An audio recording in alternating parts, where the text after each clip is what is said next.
What's going on, everybody? It's your boy Broadway Joel, the voice of Dominican boxing, and today we have a very, very special guest coming on. He's been on the show before, Mr. Bob Santos. He currently trains a bunch of Dominicans, so I had to have a connection with him. He, most importantly, he trains Carlos Adames, who just fought this past Saturday. So I'm gonna have him on, ask him a few questions regarding Carlos Adames, as well as the other Dominicans he trains. He trains Hector Luis Garcia. He trains Alberto Puello, Victor Santillán, Eric Mini Pac-Man Rosa. And that's 5 Dominicans right there that he trains. So I definitely have to have a relationship with a trainer like this who's doing so much for the sport of Dominican boxing. But for Dominican boxing. And yeah, he's gonna come on and we're gonna talk about a lot of things, ask a lot of questions. Hopefully he'll have enough time to hang on where I can put the link up and some of the fans guys could call in, ask a question on yourself. By the way, this is a guy that listen, to me, he's trainer of the year so far because it was kind of looking like it was probably going to be Derek James because he had Jamal Charlo win undisputed, and there was a potential for Errol Spence to fight Terrence Crawford this year, and had Spence won, that'd have been 2 undisputed fights in 1 year. So but it doesn't look like the Spence Crawford fight is going to happen this year, and even if it was going to happen this year, it's no given that he was going to win that fight. It's a 50-50 fight between him and Terrence Crawford. So to me, he's in the lead currently as far as trainer of the year. And speaking of him, the man himself, he actually just joined us here. Mr. Bob Santos, thank you so much for your presence. And also thank you so much for our relationship. You're always somebody who picks up the phone when I call, responds to text when I text. So I just want to say thank you so much for that specifically. 110%. You know that. No, for sure. First, I want to say, I want to ask you, how did you feel about when the fight got announced that it was official? Adames was going to fight Montiel. What was your feelings about the fight? Confidence, because I really believe, and I've told Adames this, and I've said it verbatim. Winning a world title is just tremendous accomplishment. But for his God-given talent, if he doesn't ascend to the pound-for-pound list, he's done a disservice to his God-given talent. So as long as we put the work in, I feel confident against anybody, whether that's Caleb Plant, whether that's Charlo, it doesn't matter. I know that Adames got the God-given talent, and he's a cut above everybody else. There's no disrespect to them. I have the utmost respect for the Charlos. Like I tell people, I've seen the Charlos with Laura since they came into the pro game, and I've probably seen them spar more rounds than anybody. And I think their talent level, is maybe second to Adames. Instead of second to none, second to Adames. You know what I mean? So yeah. No, did you feel any pressure that you guys had to get the stoppage since Charlo went to decision with him? We definitely wanted to get the stoppage, and we definitely wanted to make a statement because, unfortunately, as well as I do, if you're an American, you're an Olympian, you're from here, the cards are much more in your favor. And anybody that says anything different, they're lying, because to come from the Dominican, where you don't have the backing, you don't have a lot of those things, we definitely had to make a statement to where people had to say, hey, look, even if you don't think Adames can beat Charlo, at the very least, you can't look at anybody and say he needs to fight Adames. Period. Fight Adames or give up the title, whatever your thing is, but he needs to fight Adames. So by getting that stoppage, nobody can say, hey, look what you did with him. Look what we did with him. We obliterated him. No, absolutely. I'm 100% with you. And now he's the WBC interim champion. So meaning, if I'm not mistaken, Charlo has to fight him or vacate, right? Am I not mistaken? Yeah, one of the two. He's got to fight him or he's got to vacate. At this point, just being a realist, do I want the fight? Would we love the fight? It'd be a cherry on top for sure. Being a realist, I don't see Charlo fighting him. I just don't see him fighting him. Okay. Do you see him not fighting him because he wants to move up and weight, or is he just being strategic and fighting fighters, where it's less risk, more reward? Yeah, obviously you always want to take less risk, more reward for the most part. But that being said, there's times that you have to take risks to establish yourself as that guy. It's like I always try to tell people, in sports, it's not like you're going to play the New York Yankees every single week. You know what I mean? You're going to play, the Oakland A's. You're going to play. That said, though, you should be going against the Yankees to prove what your worth is. So that said, the same thing, but I just don't see him fighting Adames. And strictly, in my opinion, I think deep down they know they can't beat Adames, because to me, what does he do better that Adames does? Does he have more punching power than Adames? I know for a fact he doesn't. Is he faster than Adames? I know for a fact he isn't. Does he have faster feet than Adames? I know for a fact he doesn't. Adames can fight right-handed. He can fight left-handed. Adames is very creative. He could fight you in a plethora of different ways. No disrespect to Charlo. He's very strong. He's got some good attributes, good jab, and he's better than everybody else other than Adames at 60. But he can't do what Adames can do, and it's evident. You can hear the punches off the screen. He isn't a puncher like him. He doesn't have the hand speed Adames does. He doesn't have the foot speed. Well, that sounds like a duck to me. If you're telling me he won't fight him because he knows he doesn't do anything better than him, are you saying that you think Charlo's gonna duck Adames? I'm not God, but I'd say 99%. I'm sure he ain't gonna fight Adames. Okay, all right. Those are some strong words. I love it. I love the confidence. They mentioned on the telecast that Carlos Adames had sparred Caleb Plant and had sparred David Benavidez, but I'm not sure if David Benavidez was this training camp, but they had mentioned that in the telecast. How did those sparring sessions go? And also, which ones were during this camp? The Caleb Plant was for this camp. The Benavidez, he had sparred him previously back in the past. Okay. Benavidez and his father, they could address how they think those sparring sessions went. And the same thing with Caleb Plant. But that being said, I have no problem putting Carlos Adames in with either one of those guys at 68. Oh, really? So you think Carlos can move up? There's no doubt in my mind Adames can move up to 68. And there's no doubt in my mind that we'll beat Caleb Plant and those guys. No doubt in my mind. That's interesting. All right. So from what I understand, Carlos Adames went through a lot in this training camp. First, yep. I actually want to address. I read that he had a passing of his daughter. Yes. So could you elaborate on that and how that impacted the camp and how everything happened afterwards? Well, when we first got the word that we were going to be fighting Montiel, in the very beginning of camp, his daughter, he had to deal with the passing of his daughter, so he had to fly back home. And that was tough. I remember him coming to me and said, "Coach, I got to go back home." I'm like, "Hey, we just started camp," and he's like, my baby died, so it was kind of just like disbelief. At first, like I couldn't believe this was happening at the beginning of camp. I says, "Okay, go home and take care of what you need to take care of," and you hear it. And you feel for the guy, but it really hit home for me when he was back in the Dominican and he was FaceTiming me, and they had the casket and they're putting her in the ground. So that's when it really hit home for me, like, wow. And it was maybe 3 days later, he came back for camp, and I was telling him, you need to stay with your wife, make sure everything's good with that. That's first and foremost. He says, "No, Coach, I got to do this for my family. I got my other kids I got to support and feed. I'm a big believer in God. She's with God now, and now we got to take care of the task at hand." So he came back. We were doing the camp, and we were off to a tremendous camp. And like I said, we were in there with Caleb Plant, and he was doing just tremendous things in the camp. And then 2 weeks before the fight, we get hit with, hey, he has to get a work visa. And that just really threw a monkey wrench in everything. And then to go through that logistically, to set up sparring in a Mexico City, 25.8 million people in the surrounding area. I mean, just to get to the store could take you God knows how long. So, and the food, I mean, what he had to go through, and then finally get the passport at the very last second. I mean, we were within an hour or 2 hours of that fight being canceled. Come in the night of the weigh-in, make weight. That's a tribute to him.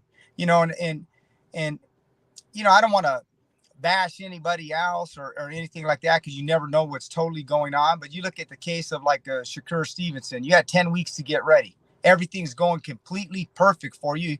You know, again, American fighters, you got everything that going your way.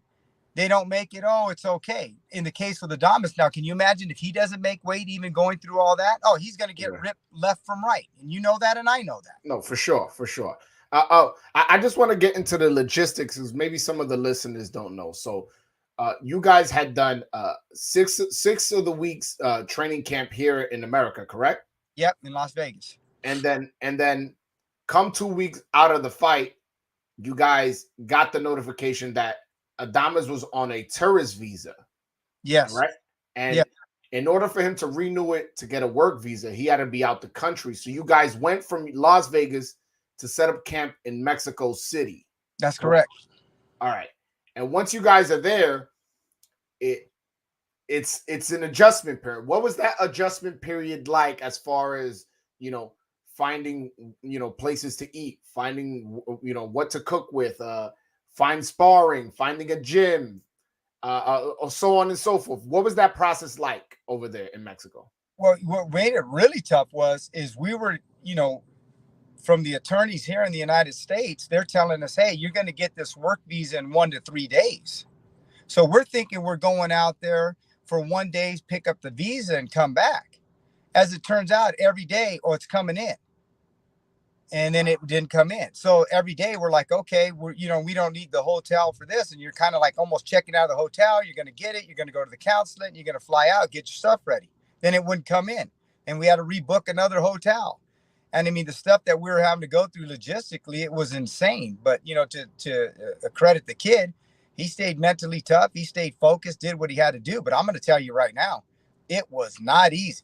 It was not easy. And just like to go to Ray Vargas's gym, it took us 2.5 hours one way, 2.5 hours back because of the traffic in Mexico City just to get a sparring session in. Yeah. And you're trying to make weight. That, to me, that's probably one of the hardest times in the camp, because now you're breaking weight. So you're breaking weight. You're trying to finalize the camp. You're not eating the type of foods that you want. You're not sleeping in your normal comfort zone and stuff like that. So I mean, it was brutal, but he got it done. Yeah, I could only imagine the anxiety of always thinking you're gonna get your visa the next day, the next day, the next day, the next day, and then it's just all the way up until the day before the weigh-in, you get your visa. That how did he handle that mentally, and did he seem very nervous? Did he seem flustered? How did he feel? He stayed focused the whole time, but there was times he came to me and he said, Coach, I just don't think this fight's going to happen. I don't think we're going to get the visa. They keep saying this. And then they told us the Wednesday going into the fight, okay, your visa's there. You got to go to a loading dock. That's where you're going to pick it up. Everything's in. You're good. We get over to the loading dock. Once we got over to the loading dock, everybody's visa was there except his. So now that's when it was like really setting in, hey, it doesn't look like I'm going to get this visa. And we knew if we didn't get that visa the next day, the fight's off. So, obviously there was anxiety about that. He stayed positive and focused, but at the end of the day, what can you do? If you don't get the visa, you can't get out of the country. You have no passport. And thank God it came in the next day. And that being said, when we got the visa the next day, then there was no flights out. So how did you guys end up coming back to the country? Yeah, so now we're like, oh, we got the visa. We're great. Okay, we contact PBC, get our flights. They're telling us, hey, there's no flights out. And luckily there was a cancellation and we jumped on that cancellation. So like I said, we were probably within an hour, 2 hours of he wouldn't have fought. Wow. That's insane. That's insane. Well, all right. Moving on from that, which is a crazy story. As far as game plan, whose idea was it for him to fight Southpaw? He came out and fought the whole fight Southpaw. That's not something I'm used to seeing from Carlos. Whose idea was it, and why was it so effective? Me and him both, we talked about it a lot during camp. We thought that was going to give us the best opportunity, to make the statement. And I think everybody obviously thinks when he's right-handed, he's a much more powerful puncher from the right-hand stance. Matter of fact, on the telecast, Al Bernstein was thinking that too, but we were working on a lot of power shots from the left-handed stance. And, what's interesting, I'm sure when they went into the camp, they're like, hey, when he's left-handed, he's just there to box. He's not there to land power shots. So we went in there and said, hey, you know what? We're going to go from the left-handed stance, but during camp, we're going to plant and we're going to work on a lot of power shots from that left-handed stance. And I think that really threw them off, no doubt in my mind. Yeah. What is it with you and southpaws? You all you train is southpaws. Robert Guerrero, Lara, Puello, Garcia, Eric Rosa, Santi Yang, and now you got Carlos, who's a right-handed, and you switch him left-handed. What is it with you and southpaws? And don't forget, I worked a lot with Joel Casamoyer, another pretty decent southpaw too. There you go. There's something with you and southpaws, man. That I feel like that's my specialty, and there's a lot of different tricky things that you could do from that southpaw stance, no doubt about it. And so I think it's a huge advantage when you could go there, and especially if you know what you're doing. Yeah. No, which for sure you do. Listen, I just listed your resume. It's pretty clear you know what you're doing with those southpaws. How surprised were you that he got the knockout, especially so early? I was telling Louis DeCubas Jr., and I was telling anybody that would listen, I felt very confident we were going to get the knockout, especially when training camp was in Las Vegas. When we were in Las Vegas, I felt really, really confident that we were going to stop him inside the distance. Now, when we had to go to Mexico, and then the food was different, and some of those things that we had to deal with to make the weight, then I'm like, that really put us behind the 8 ball. But that said, I told Louis before the fight, I said, if anybody's going to do it, it's Carlos Adames. His talent level to me is second to none. And, and I was telling Al Bernstein that, I was telling Morrow that, and Morrow came up to me after the fight. He goes, one thing about you, man, you don't lie. I said, I try to keep it 100. Just because he's my fighter, I try to take a step back and just analyze it, just looking at him as a talent level. And like I said, he's second to none. So Carlos doing what he did doesn't surprise me a bit. Okay. All right. Well, you mentioned the food in Mexico. Was there a concerted effort for him not to eat beef? Because we know out there's been problems where if you eat, you know what's funny is, so we had red meat out there one time, and I told Carlos, what we normally do to get ready for the fights. We have so many days we're going to go red meat or not. And so I says, hey, we're around that time. You need to get some red meat in him. And he already had red meat one time. And he goes, Coach, I don't want to do it twice. We got to do it. We'll be okay. He goes, Coach, I don't want to do it twice. I don't want to take that chance. And I said, okay, Carlos. I said, but I think if we had 2 steaks over there, I don't think it would be too bad. But he goes, no, I don't want to take that chance. I said, okay, that's fine. We'll stick with chicken tonight. Hey man, that's smart. That's smart. So you mentioned that he's one of, if not the most talented fighter you've ever trained. You've mentioned that to me on our last interview, and also they mentioned that on the telecast as well, that you told them in the fighters meeting. Well, what is it that sets Carlos apart from the other fighters you've worked with? What is his skill set that really puts him at a distance with the other fighters? It's just God-given ability. At the end of the day, you have trainers saying, oh, I did this or I did that. The reality of it is this. I'll give you a baseball analogy. You got a guy who throws 100 miles an hour. That can't be taught. And anybody who says, oh, I had him push off the mound a little bit. That's great. Let's take 100 guys and we'll have them push off the mound a little bit. Let's see him throw 100 miles an hour. That's God-given ability. Plain and simple. That's all him. So he's just a natural fighter. He's just a God-given ability. His just the crispness of his punches, his reaction time. It's just God-given ability.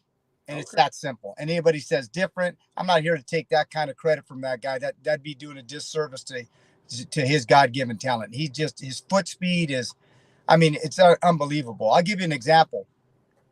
one day we did a pretty grueling run. And my son played college basketball. My son was one of only 9 kids in 2017 who was 6 foot and under to get a basketball scholarship in the United States of America. So he's a pretty decent athlete. Mm-hmm.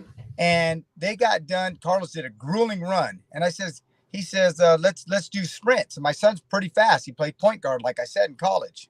You know, he played against Cal Poly. You know, they played against Stanford. So they played pretty high level at his school.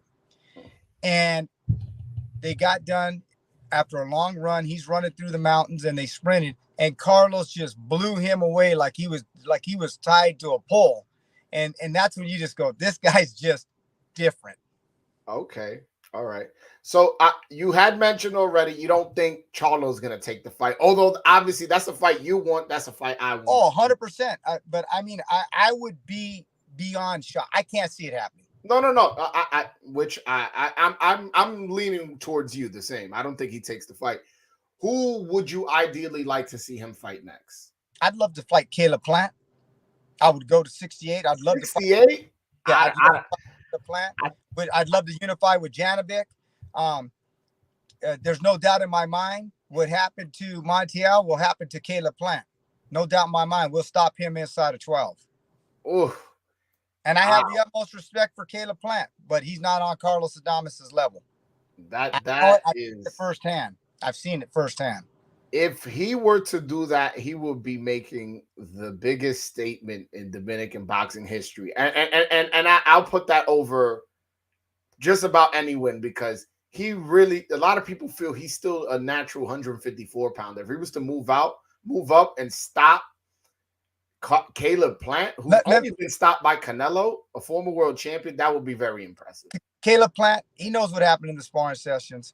He ain't never going to fight Carlos Adames. He's never going to fight Carlos Adames. Take that one to the bank, too. Matter of fact, to myself, boy, that wasn't too smart of me.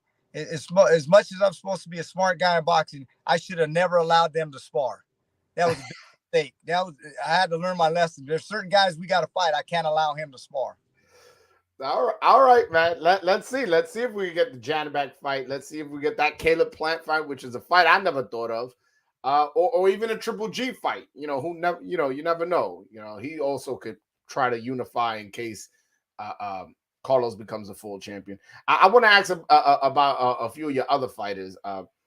What have you seen out of Victor Santillán? How talented is he? What do you think his top potential is? Yeah, Santillán, he still got a lot of work to do. He doesn't have the God-given talent of an Adames, obviously, or the punching power of a Hector Garcia or the length of Alberto Puello. But he does do some crafty things in there. He has a good understanding of what he's doing, but he's still a little bit of a work in progress. And, whether it's my fight or not, I try to assess what I'm seeing, not what I wish it to be, but what it is. So that being said, does he have the opportunity to win a world championship? Yes, but he's got to put in a tremendous amount of work to get to that next level. And is he a hard worker? Is he somebody who you think could potentially put in the hard work to get there? Definitely. That's one great thing about these guys. They're all feeding off each other now. You know what I mean? It's like, okay, he did this. Okay, let me go. Let me get in here and see what, So it just keeps going up and up and up. And that's a great thing to see what's happening with Dominican boxing right now. The talent's always been there. It's just having the resources and the team around you to succeed. That was the only thing that was missing. It's not the talent, not the God-given ability, not the desire, opportunity. You have a pretty big stable, and most of them are Dominican. Who would you say is the leader of your stable? Who would you say is kind of like I don't want to say the alpha, that's probably the wrong word, but for lack of a better term, the alpha of your gym, the guy who garners the most respect? Probably, I'd say Carlos Adames. Really? Yeah. I think you were going to say Garcia, but you think Carlos is that guy? I think Garcia garners the most respect, just how he carries himself and things of that nature.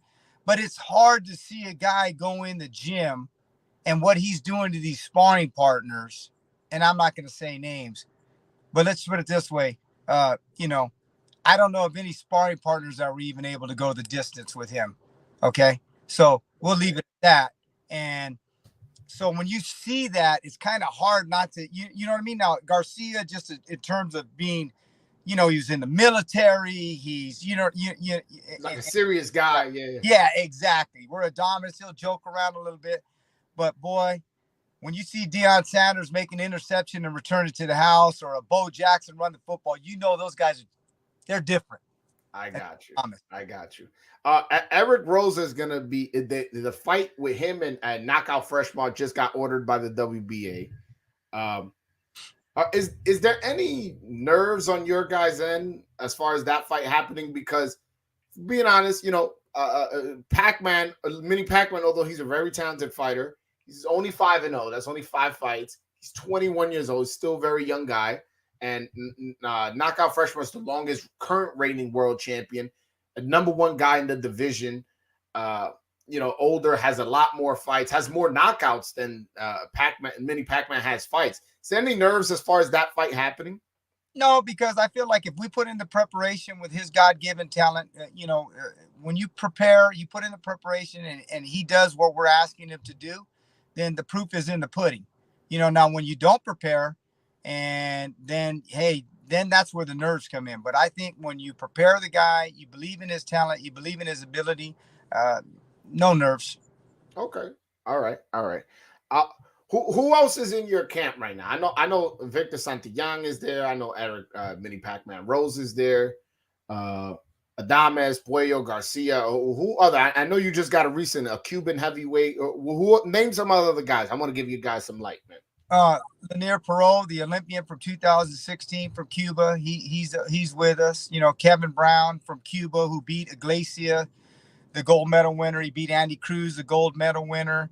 In his first pro fight, we put him in with a guy who had 50 pro fights, 38 wins, former world champion. We stopped him in 2 rounds. That was his first pro fight. We have Mario Barrios, that's with us now. I actually was his head trainer and took him to number one in the world. He was undefeated, and we got to the number one ranking in the world. But at that time, you know how the powers that be sometimes in boxing, we need a bigger name trainer. And so obviously they went with Virgil Hunter, and then he had the 2 losses, and now he's back with me. But, thanks to the grace of God, I got my opportunity to show, that I have what it takes to guide at the highest level. And now he's back with me. So I'm very thankful for that. No, listen. I think that a lot of people are underrating your training skills. People maybe just look at you as a strength and conditioning coach, but I got news for you. You are my pick for trainer of the year, and I'm not just saying that because we have a relationship. Look at the upsets you're getting. You got Adamas was not supposed to beat Deverenchenko. Hector Luis Garcia was not supposed to beat Colbert. Puello was not supposed to beat Akhmadov. Adamas was not supposed to get the stoppage against Montiel. And you go on, so on and so on and so on. You've been producing such a great year in 2022, and I can only imagine if you get the Eric Rosa to beat Knockout Freshmart, that would just be the cherry on top. But to me, if the year ended right now, my pick for trainer of the year, I'm looking at him right now, Bob Santos. How do you feel about that? I appreciate it. I appreciate being recognized for the hard work, and and to me, just taking a step back and just analyzing it just from a boxing standpoint. When you're the favorite, you're going into the Super Bowl and you got Tom Brady and you're the favorite and you win the Super Bowl. Yeah, that's one thing. But to me, if you look on it on its face, you take Hector Garcia, a 50-1 underdog, by Caesar's betting line, and beats Chris Colbert. Now, Chris Colbert had only lost 4 rounds in his entire career. Mm-hmm. You take Alberto Puello, and we're fighting the Russian, and 70% of the betting lines have him to get stopped inside the distance, not win the fight, to get stopped. So to me, when you're taking those types of things, I think we've done a damn good job, and I think we could put what we've done this year as a team against anybody. So. And the other thing is, when people talk about conditioning coach, then they just don't know boxing. Because you know what? When I came into the sport, I I worked with Livingstone Bramble in the past, a 15-round fighter. When I came into the sport, you never heard of strength and conditioning coaches. So when I came into this sport and I was working at the PAL and the amateurs and the professionals, the head coach was responsible to do everything. Then all this he's a strength and conditioning coach. No, I was a head coach in boxing before I was a strength and conditioning coach. What it was is you had to do everything. And because I didn't have the name recognition, they always went with a name recognition trainer. So in order to make a living and do the things that I had to do, I had to just be considered the conditioning guy, because a lot of those other guys wouldn't do it. But back then, if you think about it, you had to do everything. When I came in this sport, I worked under Emmanuel Stewart. I worked under Joe Goosen. At that time, they did everything. So now you got these guys, he's a strength and conditioning coach. That's just not the case. Like I said, back then you did everything. And then that's where I had to fall in line and help the guys anywhere that I could and do those types of things. And now I've got the opportunity again with Mario Barrios. I took him to #1 in the world. I was his head trainer. And they said, we got to go with a big name trainer, Yeah. Has a trainer of the year crossed your mind at any moment? Is that something that you've registered as a possibility, that the end of 2022 you may be getting this award, you may be having to give it a speech? Has that gone through your mind at all? It never went through my mind at all. I never thought about it at all for a second until we got back in the locker room, and some of the people at Showtime were saying that, hey, as far as I'm concerned, and I said, man, that's really great. But where it really took off is when you kind of brought it to the forefront on Twitter and those types of things. And then all of a sudden, I start getting text messages from people saying, hey, you know what, man, as far as I'm concerned, it's either you or Derek James. And that being said, he had 2 good wins, but you had 2 wins where you had the favorite. You had the predominant favor in the fight, and of those 2 wins. We had 4 big wins. And in some of those fights, we were a big time underdog. It wasn't a slight underdog, a big time underdog. In one of the wins, we were picked to get stopped, let alone go the distance, let alone win.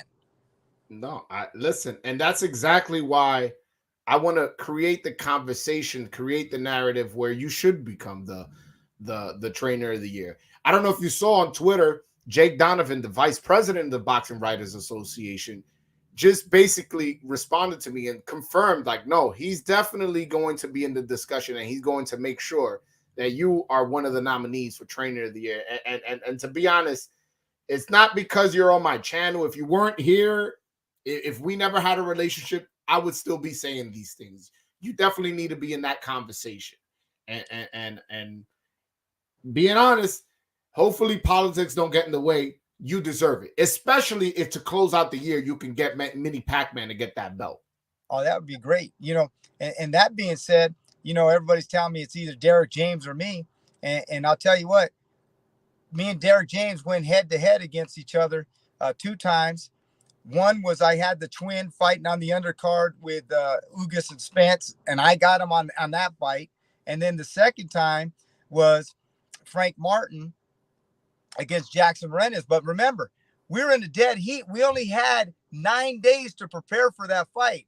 You give me 2 months to prepare for that fight, and I think we would have beat Frank Martin, because we were in a dead heat in the 8th round and everybody was shocked. That's another fight that we were picked to get stopped inside of 4 rounds, and we only had 9 days to prepare. No, listen, I'm with you 100%. That's a very short amount of time to prepare for such a high caliber opponent. And Mourinho has put up a great performance. I felt like he held his own. It wasn't a walk in the park for Martin. 9 days notice, unbelievable. And coming off 2 losses, had 5 year and a half, and then we had a little under 4 weeks. So I maybe had him about 3.5 weeks. But it was 9 days for the fight. So we had already started training, because Carlos Adames said, Coach, I need you to start working with him. He's been down, psychologically, so on and so forth. He hasn't had no fights. He lost 2 fights. I says, okay, Carlos, you start working with us. And you've seen where we were working over at Robert Guerrero's gym out there and things of that.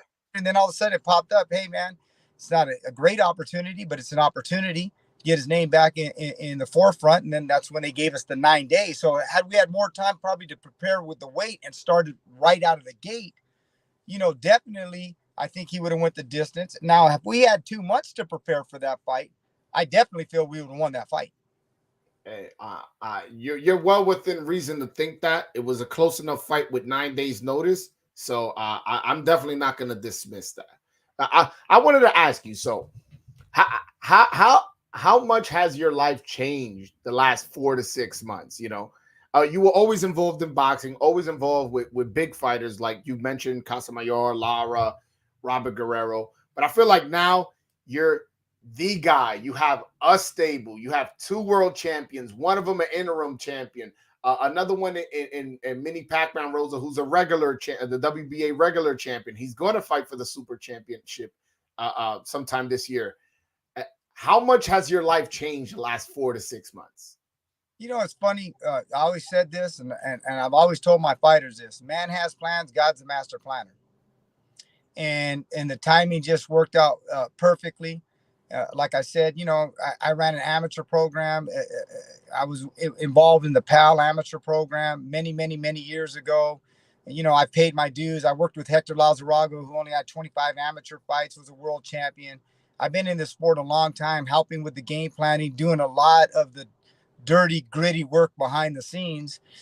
And I've been blessed to do that because that's what's enabled me to be prepared for the moment now, to have went through all that, to have been, training at Wild Card and watching Freddie Roach, and to have been under Emmanuel Stewart with Jose Salaya, that I worked with, who's a 2000 Olympian, got to #1 in the world.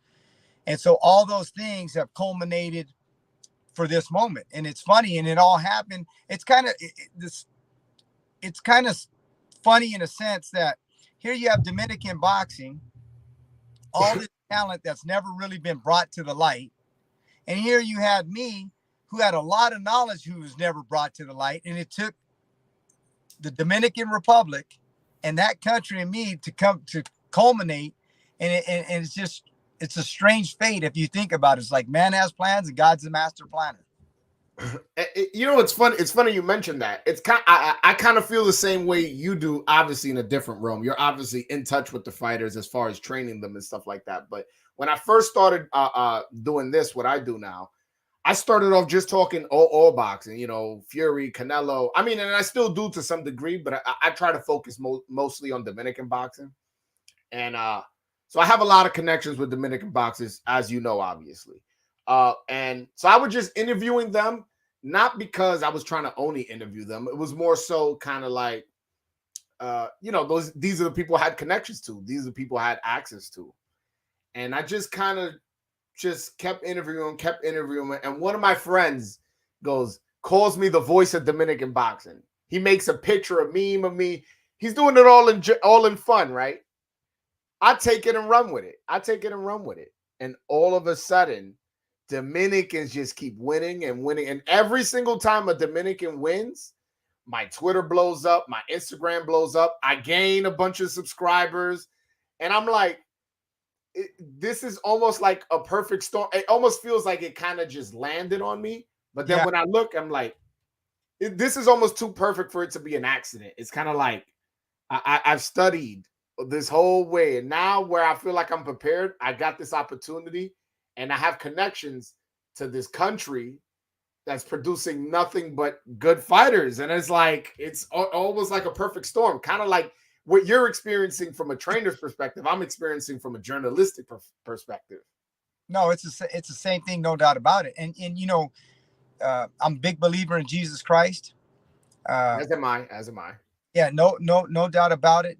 Man has plans, God's the master planner. And that being said, I've worked with a lot of great trainers that never got their just due. Joe Amato, that had 50 plus years in the sport, never got an opportunity to work behind the scenes. Guys like Georgie Benton, who weren't the face, but everybody knew. Lou Duva was the face, but it was Georgie Benton that was really the game planning, really doing all those things. And for whatever reason, you just never got your just opportunity.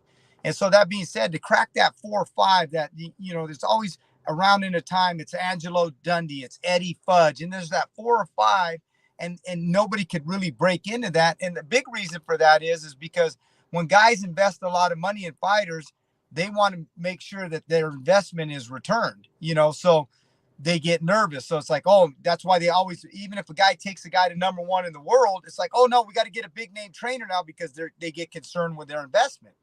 And so to break into that top 5, as now I have, it's virtually impossible. No matter how much knowledge you got, no matter how much you do, you take a kid, like I said, from amateurs to #1 in the world, even if he wins a world championship, it's like, hey, he did it with that one guy, and then that's pretty much it. And they flame out, and they're never going to give you really another opportunity. So because of the Dominican Republic and the talent that they have, they shattered the glass for me. For sure. And that's for sure. And it couldn't happen to a better guy. I'm telling you. You definitely doing a lot of good things for them. Any word on what's next for Garcia or Puello?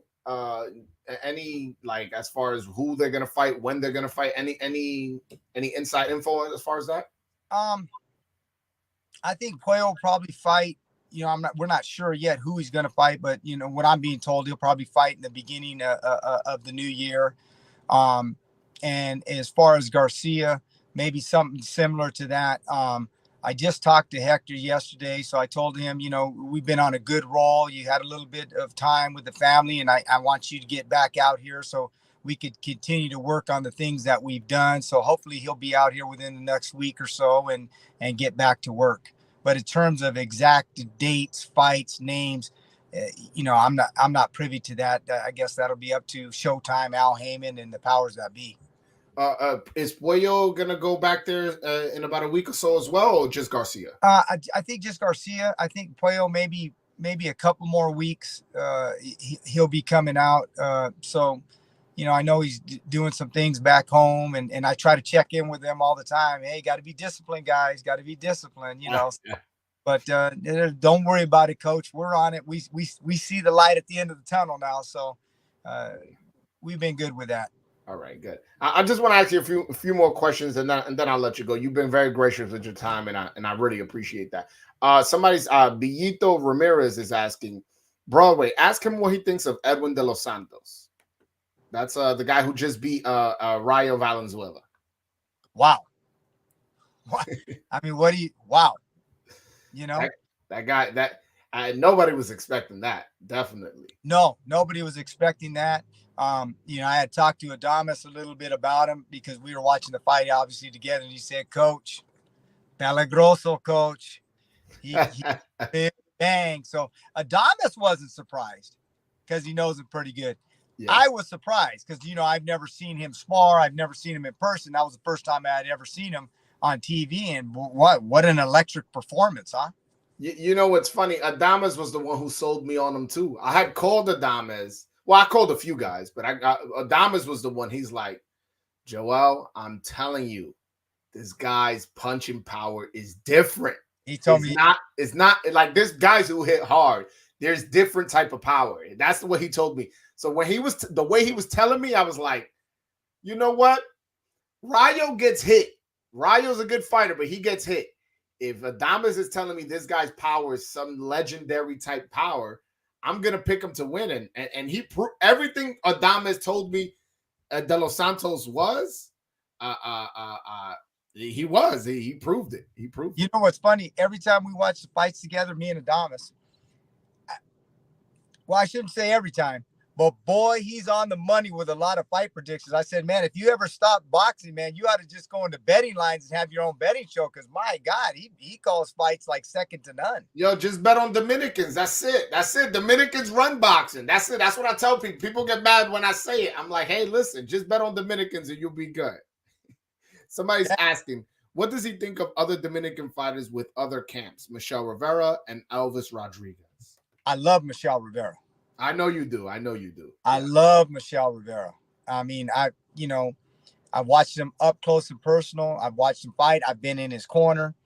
And even before I was in his corner for the last fight, I've said it and I'll say it verbatim. I think Michelle Rivera beats Gervonta Davis. I think he beats Isaac Cruz. And I love Isaac Cruz. I'm very good friends with his father. But I love Michelle Rivera. He's a tremendous talent. I think he's the complete package. Now, that being said, obviously this is boxing. You could get caught with one shot. But I would, if he was fighting Gervonta, I would have him the way I'd see the fight playing out.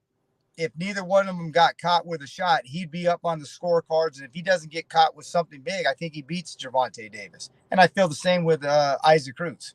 Okay. What's your opinion on Elvis Rodriguez? I like him a lot too. I was actually at the last fight he had with Freddie Roach. I think they're doing a great thing. I think he's in great hands.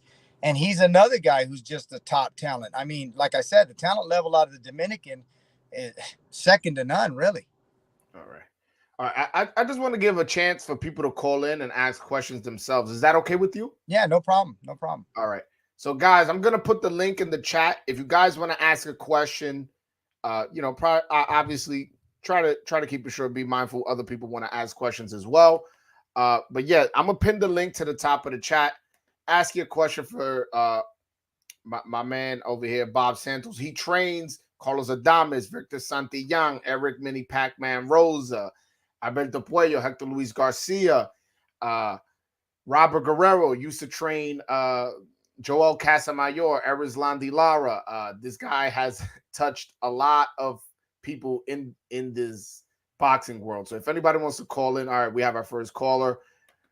Ari de lo mío, what's up, my brother? How you doing? ¿Cómo está? How you doing, Coach? Todo bien. First of all, thank you so much for your time. I just want to say, man, keep up the great work. Dominicans, I know there's not a lot of us, but we're going to keep supporting. Just keep doing your thing, man, and tell them guys, man, they're making us proud. I wanted to ask you, you mentioned that, let's say Charlo doesn't fight Adames and Adames is elevated to full champion, or he has to maybe fight somebody for the vacant belt. You mentioned that you unify with Janabek. Is that a fight that you guys would willingly send him over to Top Rank, or maybe try to, for unification? Thomas on the A side, the B side, the C side, the D side, whatever side they wanted, however they wanted it, I would take that fight in a heartbeat. I wouldn't even worry about the judges. They could have Janabek's mom, dad, and his sister judging the fight. Carlos Adames stops him. And level. For as a Dominican, that'll be like a sweet thing, because I feel the way, Top Rank has treated certain Dominican fighters, especially Adames, they released him after losing whatever. But I think that'll be sweet, man. He goes in their backyards, beat the shit out of Janabek, and takes his belt. Well, it ain't gonna happen. I'm very good friends with the matchmaker, Brad Goodman. I've known him for 30 years. He's the main matchmaker over there at Top Rank. I have the utmost respect for him. I do a lot of fights with the PBC, obviously. To me, he's probably, if not the best matchmaker. He's a tremendous matchmaker. Therefore, we are never getting that fight with Jack. Don't take my hopes away, man. He texted me right after the fight. He said, Bob, that's the baddest middleweight on the planet. I said, hey, thank you. I appreciate it. He knows it. He knows it. He don't want that smoke. Let's say Triple G, because we know Triple G's contract is up with the Zone, so he may be looking for a new platform to fight over. So let's say he gets a multi-fight deal with PBC. Would that be a fight you guys would pursue to try to get a fight with Triple G if the Charlo fight doesn't happen? Like I said, I'd love Carlos against Charlo. I love Carlos against Caleb Plant. I love Carlos against Janabek. I love Carlos against Triple G. I love Carlos against Canelo.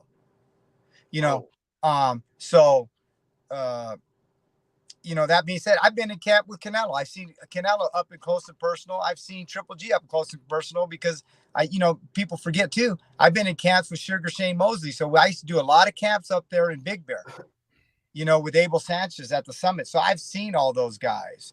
And I think, Caleb Plant could attest to this. Adames got bigger power than Canelo. He just needs the opportunity.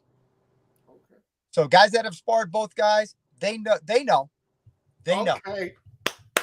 Well, listen, thank you.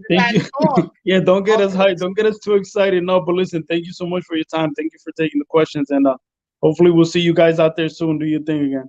Thank you. God bless you. And I was one of the people I was telling Broder, like, look, he's got to be in the conversation for Trainer of the Year. There's no way that you know, he's got to be in the conversation for trainer of the year for sure. I appreciate it. I appreciate it, man. Thank you. Take care, man. Thank you. All right. Thank you so much for the call. I have a few more callers if you don't mind that they're on the line. I have Juan here. Juan, what's going on, Bob? What's up, my brother? Thank you for having me. Hey, Bob, we're starting a petition right now to have a statue in you in the capital in Santo Domingo. What you're doing right now, what you're doing right now with our fighters is amazing. So many years, man. So many tears, man. Like seeing the John Guzman, seeing the, like, you know, watching our guys just lose like that. And now it's like me and bro, we're about to go see Michelle this Saturday. And I'm just happy for this community, for everything that's going on.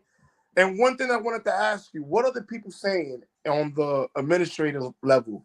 The promoters, the TVs, the PBC, what are they saying about the Dominicans and the what are they saying back there? If I could say, narrow it down to one word, electric. Woo! Electric. I mean, these are not just these are, you know, this is to get your popcorn ready, must see TV. That's what they talk about. I'm telling Joe, man, if must watch TV. That's what they when they talking behind closed doors all the time. I'm telling Joe right now, we understand that Mexican is running boxing right now, but if they promote the right way and they put these guys in cars here in New York City, we'll start grassroots movements out here. And I'm telling you, man, you're gonna see us with our flags, with our tamboras, with our guidas. We're gonna be over there. They just gotta start putting these people in good cars, man, and bring them over here where most of their people are. We're not in we in New York. I'm talking about for longevity. And those Dominicans that are hungry back in the DR, they seeing their guys on TV winning. These guys are practicing hard back home because I'm telling you, it's taking over. No Thank doubt you for about the it. time, guys. Bro, you already know, man. Juan, you know you're my guy. Thank you for calling in. You already. I have another caller here. As you can see, the Dominicans, we loving you. So, you know, I just wanted to give you their love. So I got my man. Keep it coming. Keep it coming. I got my man Truth. He's also a YouTuber. If you want, I can connect you guys. He's a great guy. This is my guy Truth. His boxing channel is 8 Side Boxing Talk. For all the listeners right now, go over there. Go hit that subscribe button for his channel. What's your question? First of all, what's good? And second, what's your question for my man Bob? What's going on, Coach Santos? And appreciate you having you on, man. Hey, Broadway Joel is the voice of Dominican boxing. So we glad to have you on here. That's undisputed right there. So I got two questions for you. I tuned in a little late, so I don't know if you answer these. One, do you have are any of your fighters going to be in again before the end of the year? And that's one. And number two, I personally think as of right now, you are the clear front runner for trainer of the year. But my question is, if you had to make a case for somebody not yourself, what else would you say could you possibly name as trainer of the year? Derek James, what he did, you know, with Spence and Lucas and obviously with Charlo. And I have the utmost respect for what he does with his guys and getting them ready. So I would say Derek James. Makes sense. Okay. And is anybody else going to be out before the year is out? Do we have any more dates for? Well, I have a couple, guys not obviously on the level of Adames and Puello, but I have a Kevin Brown. He'll be in the main event in this Saturday in Orlando in his second pro fight. He's a pretty special fighter. In his first pro fight, I had him. Okay. With 50 pro fights. We stopped him in 2 rounds. He beat Andy Cruz, the gold medal winner. Amateur fights, Cubans. Very, very talented fighter. Okay. And so if we wanted to check out, obviously we know you got Puello and we know you got Adames now, who got that great knockout this last weekend. We know about Hector Garcia. But if we wanted to see some of your other fighters who are not, one of those 3 guys, where could we kind of go and look or go and check them out? Kevin Brown this Saturday. I think I'm not sure if the network. I think he'd probably be fighting on Bally's network. Okay. And hopefully Lanier Perot, the 2016 Olympian. We're looking at him in an eliminator pretty soon here. We're trying to finalize the negotiations with that, and then he could fight for the WBA heavyweight championship of the world. And hopefully Mario Barrios, if not by the end of the year, by the beginning of the next year, we'll have him back in the ring. And so we got a good stable going. So you work with Mario Barrios now? I was his head trainer to #1 in the world. People forget that. I was the head trainer for him. I took him to #1 in the world. And at that time, like we were talking about earlier, a lot of times, unfortunately, you take a guy to #1 in the world, and it's like, oh, well, he's fighting for a world title now. We need a big name trainer, and okay. Oh, he's coming back home now. But I lost him, and then after he lost 2 fights, now he's ready to come back to you. Oh, hey, I understand. Hey, sometimes you gotta let guys go and get their head right. Like, hopefully, yeah. I ain't gonna say them enough, but yeah, that's good work. That's good work. Okay.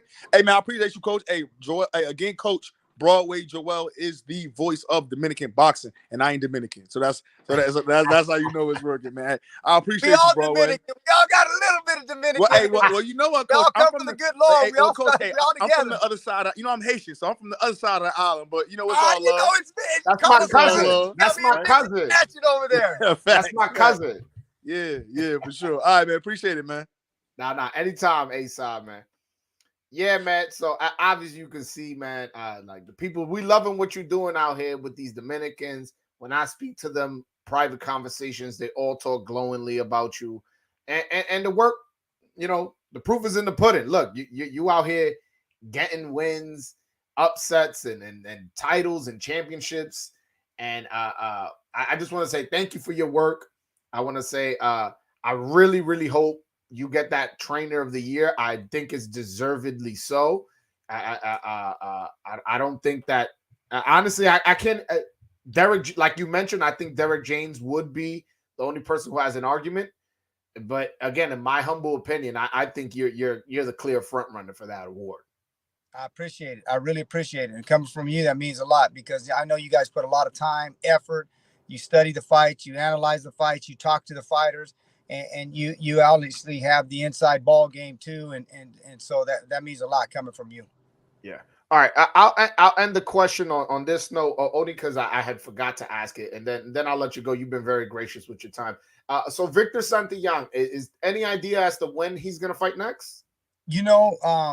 I'm not sure. Schwan Boxing, when they're gonna have him back in the ring. Hopefully it's sooner rather than later. I'm sure they're working hard to put something together. So I'm basically just waiting on them to give me a date and go from there. All right. Well, again, Bob, thank you so much for your time. Anything you need from me, I'm just a phone call or a text away. I really appreciate you hopping on. This definitely won't be the last time. After every big Dominican win, I got to have you on. And I really appreciate what you're doing for the fighters for my country and all that. And again, thank you so much, and congratulations on your recent success. Hey, thank you, man. God bless you, and Dominican boxing. Let's go, baby. Let's go, baby. Let's go. All right, my man. Thank you so much. All right, guys. That was Bob Santos, the front runner for 2022 Trainer of the Year. At least in my humble opinion. I will be back on later tonight. By the way, everybody hit the like and subscribe button if you haven't already. But later tonight at 7 p.m. Eastern, 4 p.m. Pacific, I will be back with another interview. That's how you know I'm the voice of Dominican boxing. I'm giving you 2 interviews in one day. I will be interviewing Luis Reynaldo Nunez, El Twist. He's promoted by Samson Lukowitz. He has beaten 3 undefeated fighters in his last 3 fights. He is currently ranked in the WBA in the featherweight division. He is somebody who a lot of people who are in the know about boxing are really, really high on. So do not miss this interview tonight. Luis Reynaldo Nunez. I'm telling you, guys, some of you guys maybe only seen him fight once or maybe never seen him fight at all. Watch this interview so when he becomes what I'm telling you he's going to become, just know you'll be like, oh, I've been up on him. Broadway Joel interviewed him back when nobody knew who he was. So tonight, 4 p.m. Pacific, if you're on the West Coast, 7 p.m. Eastern, if you're on the East Coast, check out this interview. Again, it may not mean nothing to you now, But in 2-3 years, when Nunez becomes who he is, listen to the voice of Dominican boxing. There's a reason why I'm talking the way I'm talking. I'm the one calling all these upsets. I'm the one telling you Dominicans are going to do this and Dominicans are going to do that. Make sure you watch this interview tonight, because there's only one time I'm going live for the first time with this guy. Oh, no, I've been up on him, and you saw the second interview. No, watch the first interview. This kid is going to be very, very good at 126. So make sure you watch that. Hit that like and subscribe button. I appreciate you guys for watching all the way through and calling in and asking some good questions. But all right, guys, again, I'll see you guys later tonight. So I ain't even going to say bye, man. I ain't even going to say peace. Just, you know what? See you later. I'll see you tonight at 7 Eastern. All right, guys, have a good one.